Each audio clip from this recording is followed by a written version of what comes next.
ពិតមេត្តានឹងបីតា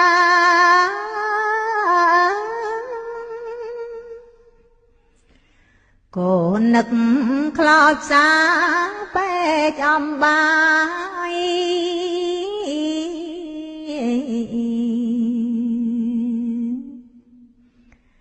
តាំងពី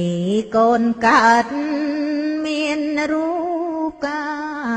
យលោកតែខ្វល់ខ្វាយតែរាំងសា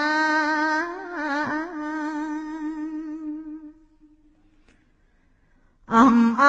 ម្ចាំងថ្លៃវិសេសលន់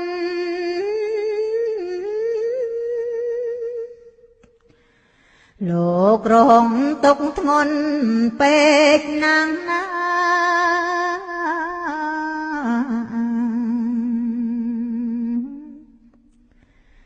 លោកធ្លាប់បីបាច់តែស្ងួនភ្ងីមិនអាចញើយពរនី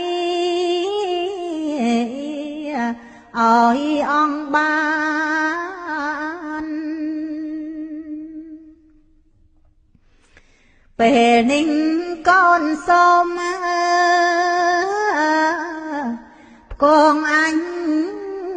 ចលី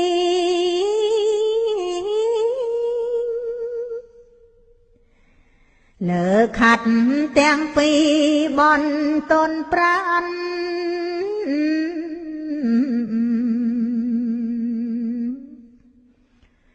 សំពាំងបាទីព្រះសេមសាន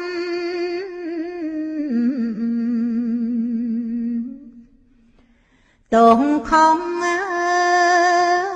យបនមហានសូមប្រណី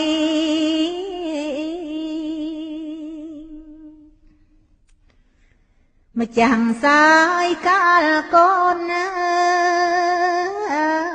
យត្រយំ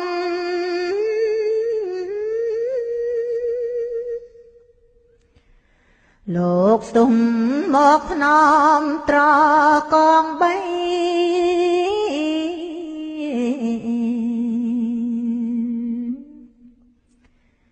ច្រៀងបំ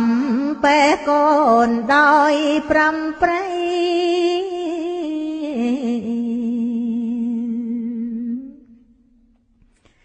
ដោយចិត្តមេត្រីផ្ដេកកូនណា